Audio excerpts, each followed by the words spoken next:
Bab 854. Pemikiran yang berani. Ya, itu adalah tembok kota yang akan melintasi ujung timur dan barat Nanchu. Tembok kota ini memisahkan Nanchu dan Beichu dari dinasti Dachu. Buset, begitu Harley Ye selesai berbicara, Samuel Gu melontarkan kata-kata kasar. Apakah kamu tahu seberapa jauh jarak dari ujung paling timur Nanchu ke ujung paling barat Nanchu? Setidaknya lebih dari 3 juta mil. Membangun tembok kota, kamu bercanda, kan?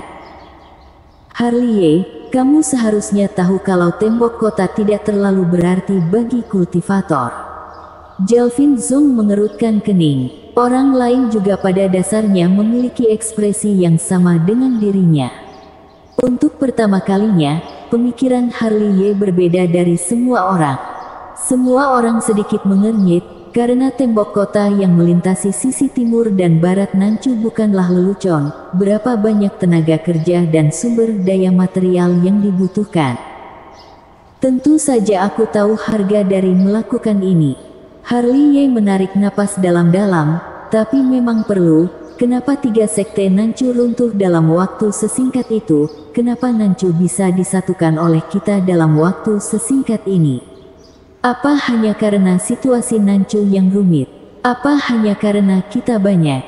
Tidak, itu bukan hal yang paling penting. Harley, apa yang ingin kamu katakan? Master Heng Yue memandang Harley Ye dengan curiga.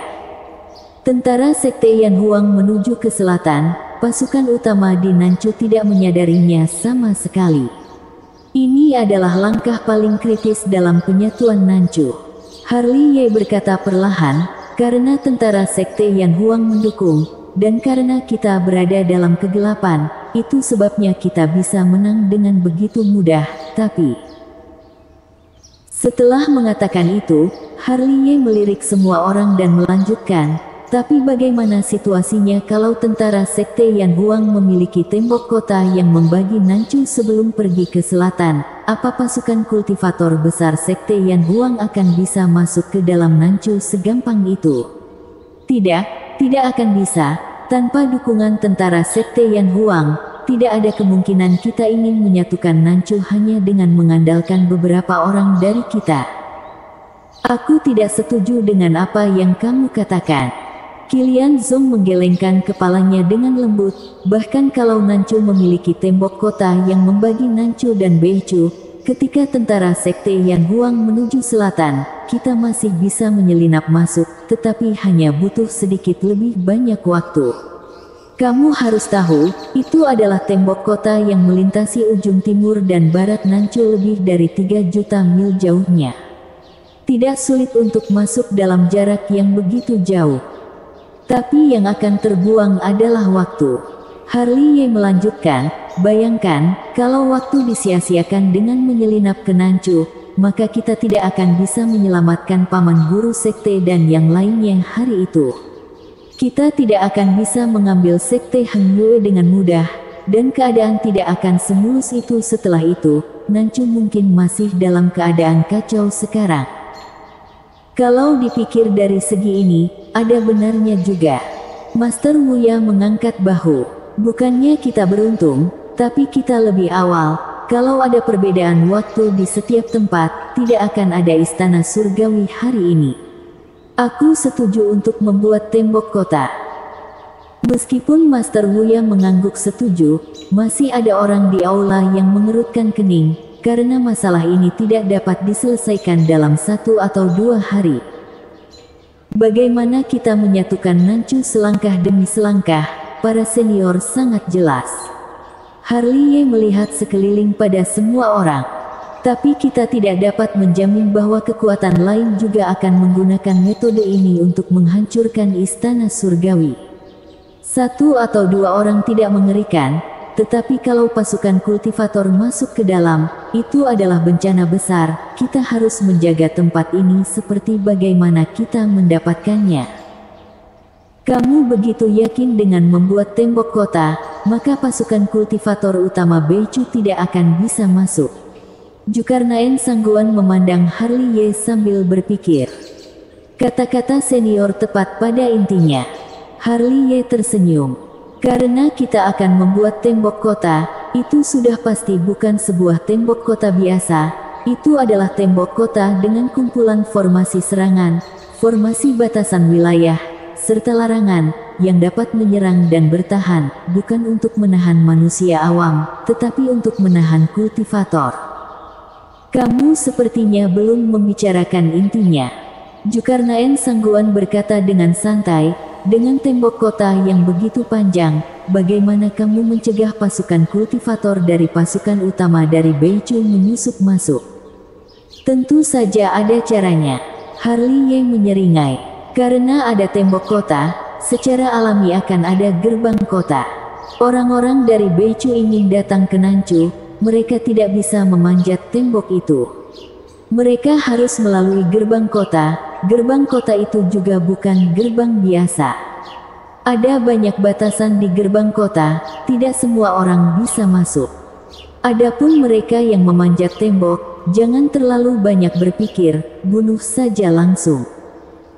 Kalau mau ke Nancu tidak harus selalu lewat gerbang kota. Bisa juga teleportasi lewat formasi teleportasi. Larangan tembok kota kita bukan hiasan. Kalau mau pakai formasi teleportasi untuk masuk, maaf, tidak bisa. Ternyata ini maksudmu. Sekelompok orang tua menggaruk kepala mereka satu demi satu. Meskipun Harley mengatakannya dengan sangat jelas, masih ada beberapa orang yang tidak bisa mengerti. Tapi tembok kota yang begitu panjang membutuhkan banyak orang untuk menjaganya. Leluhur Sekte Langit mengerang. Jadi, kultivator penjaga dan pasukan patroli harus ditempatkan di sekitar tembok kota. Harley mengeluarkan labu anggur dan menyesapnya sebelum melanjutkan.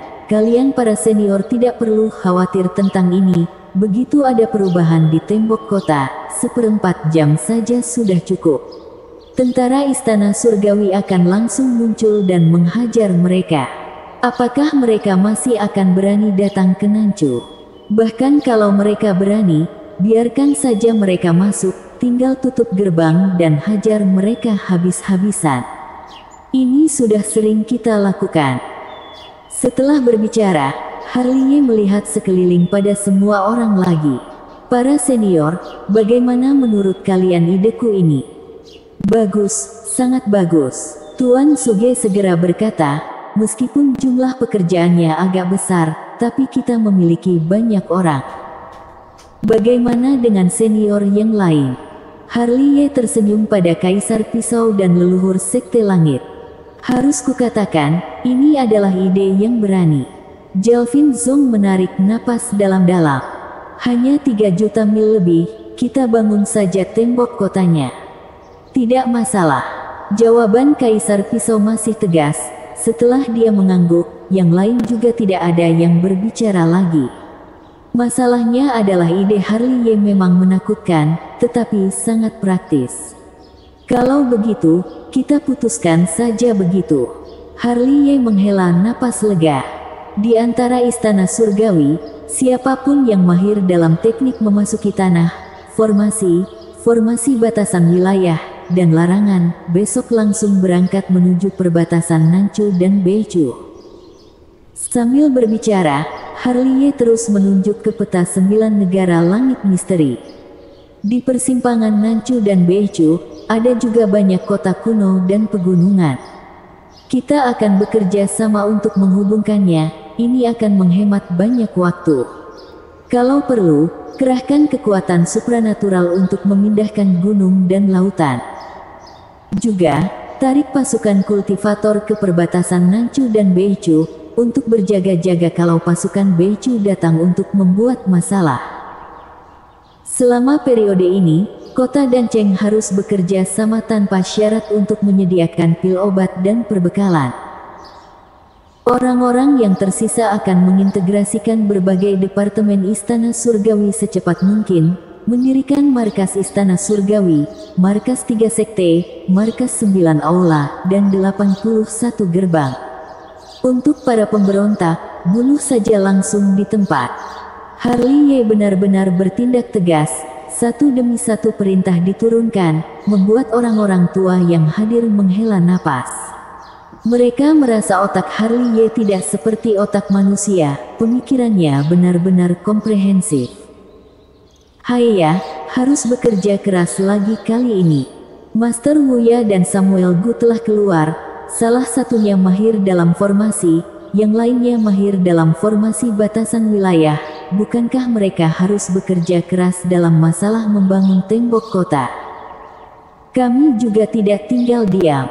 Jelvin Zong dan leluhur Sekte Langit tertawa sambil melangkah keluar. Fui. Melihat semua orang, Harley Ye juga menghela napas. Dia melangkah keluar dari aula dan melihat ke segala arah. Orang-orang istana surgawi juga tidak menunda waktu lagi. Samuel Gu dan Master Wuya sudah mulai memilih calon. Mereka yang akrab dengan formasi batasan wilayah ditarik oleh mereka satu demi satu. Ada juga Yosua di mantan sekte Yan Huang dan Mayu di Basu Siling. Kedua pria besar ini sama-sama memiliki kekuatan besar supranatural dengan teknik memasuki tanah. Mereka juga mulai mengatur kultivator yang akrab dengan teknik memasuki tanah untuk diberangkatkan, bersiap untuk pergi ke perbatasan Nanchu dan Beichu besok. Penduduk kota Dancheng juga tidak tinggal diam. Tampaknya sederhana untuk membangun tembok kota, tetapi jaraknya lebih dari 3 juta mil. Pasokan yang dibutuhkan tidak main-main. Lewi dan Hanodan dan yang lainnya juga mengirimkan pil obat. Adapun Andreas Yang, Aaron Zhou dan Nancy Ji, mereka tinggal di aula utama. Mereka adalah instruktur dari 3 sekte. Sekarang markas Istana Surgawi belum sepenuhnya terbentuk. Integrasi 9 aula dan 81 gerbang masih membutuhkan mereka untuk menyelesaikannya. Orang tersibuk adalah Cantika. Dia adalah Master Suci Sekte Ren Huang. Dia akan mengendalikan jaringan intelijen umum Istana Surgawi. Jaringan intelijen semua departemen Istana Surgawi butuh untuk diintegrasikan dan disaring olehnya. Ini bukan tugas yang mudah. Sementara semua orang sibuk, Jelvin Zong diam-diam meninggalkan Sekte Hang Yue dengan pembunuh bayangan Istana Surgawi. Mereka akan bersembunyi di perbatasan Nanchu dan Beichu untuk memastikan bahwa tembok kota akan dimulai tepat waktu besok. Semuanya berjalan dengan tertib. Kalau dilihat dari atas, orang banyak bagaikan semut bergegas ke semua sisi, masing-masing dengan tanggung jawab dan tugas mereka sendiri. Yang terpenting adalah semuanya penuh energi. Aku akan malas-malasan kali ini. Harley Ye mengalihkan pandangannya dan meregangkan pinggangnya. Kakinya menginjak dunia hampa lalu mendarat di puncak Gadis Giok. Pada saat ini, di puncak Gadis Giok, berdiri seorang pemuda berbaju putih, yang benar-benar gagah, dengan rambut hitam terurai, mata berbinar seperti bintang, seluruh tubuhnya masih dikelilingi oleh energi naga yang samar. Perlu disebutkan bahwa aura orang ini sangat kuat, dia juga terlihat sedikit tampan.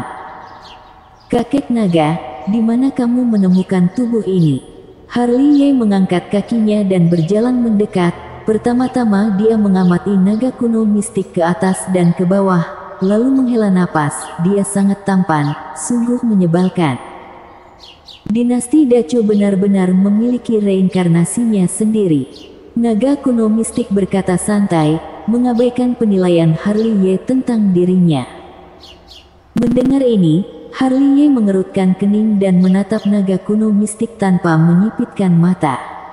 Kamu yakin? Orang itu, sebelumnya adalah Jenderal nomor 1 Kaisar Suan. Naga kuno mistik menunjuk ke kejauhan, lalu akhirnya berhenti di antara sosok yang bergerak. Setelah diperiksa lebih dekat, itu adalah Francisco Xiao. Entah sudah berapa kali reinkarnasi, apa kami tidak salah lihat? Harley Ye melirik Francisco Xiao dengan takjub. Bakatnya tidak lebih lemah dari Kaisar Suan dan Raja Pemakan Jiwa pada zaman itu. Naga kuno mistik menarik napas dalam-dalam. Alasan mengapa aku masih ingat bukanlah bakat dan kekuatan bertarungnya, tetapi kematiannya begitu tragis. Ketika Kaisar Suan diangkat sebagai kaisar, dialah yang menghalangi Raja Pemakan Jiwa dan Raja Siluman, lalu dipaku ke langit ilusi dengan tombak oleh Raja Yama. Tanpa perlindungannya, tidak akan ada Kaisar Xuan. Sendirian bertarung melawan 3 raja tiada taraf, apakah kekuatannya sehebat itu? Gumam Harliye, tak mampu menenangkan hatinya. Dia tak pernah menyangka bahwa kehidupan masa lalu Francisco Xiao akan begitu cemerlang. Muridmu juga, Rani Si. Ketika Harliye masih dalam keadaan kaget, naga kuno mistik berbicara lagi. Dia juga sudah bereinkarnasi. Harliye tiba-tiba menatap naga kuno mistik. Kakak Kaisar Dong, Bibi Tresno Zhou. Bersambung.